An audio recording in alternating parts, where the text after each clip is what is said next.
All right, welcome to the first episode of this little time-lapse sketch I'm going to be doing. I'm just going to be kind of explaining my process, like breaking down what's going on, and just kind of reacting to what I'm drawing as well. We'll see. Okay, so for this first one, I'm referencing some kind of, I think, hammerhead shark on Pinterest. It looked like it had a train on its back. I didn't get the full sail in. But yeah, super quick, going in there.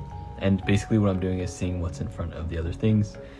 And as you can see, it was those eyes and the head that was in front. And then just adding those details. But let's move on to the next. Looks like we're falling behind here. And for this one, we had, like, it looked like there was a girl and some kind of animal in the boat. And then all these little mushroom dudes, like, seemed like she was sailing into trouble.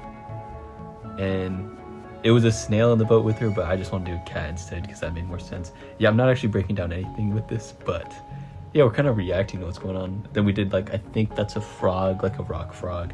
It's not super happy with how that turned out.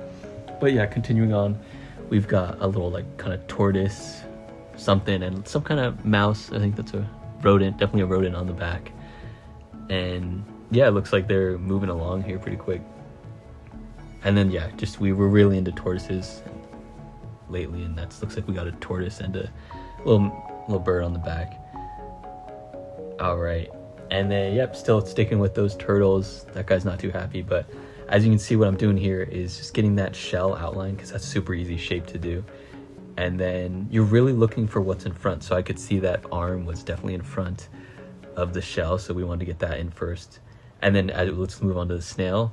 That shell and the head, super easy shapes for me to identify and figure out what's going on. So I'm going to put those in front and then put the house behind, and just kind of following that pattern throughout, you'll get the effect you want. And then, okay, now this wasn't my best Jaeger. This is a Jaeger from Pacific Rim. And you see I'm kind of going back and forth, like seeing what's on top of other pieces. That's how you're going to want to work when you're not sketching. You're just going to want to really look for what's in front, and you're not going to be moving fluidly. You're going to be going back and forth for looking for those pieces on top of the other ones. And yeah, get that sword in there. Definitely want that sword. And then this, I was super pressed for time to get this kind of like weird fish monster, but first off, we always go for that first like silhouette shape, but still making sure we're paying attention to what pieces are on top of the others. And it looks, yeah, super quick. Those little like lines I like to do, add some detail, get the shadow in, and that's really all there is to it. Hopefully you did get something out of this. I don't think I did too much teaching. Hopefully I'll get better at that in the future, but thank you guys for sticking around to the end. And yeah, hopefully I'll see you later. Thank you.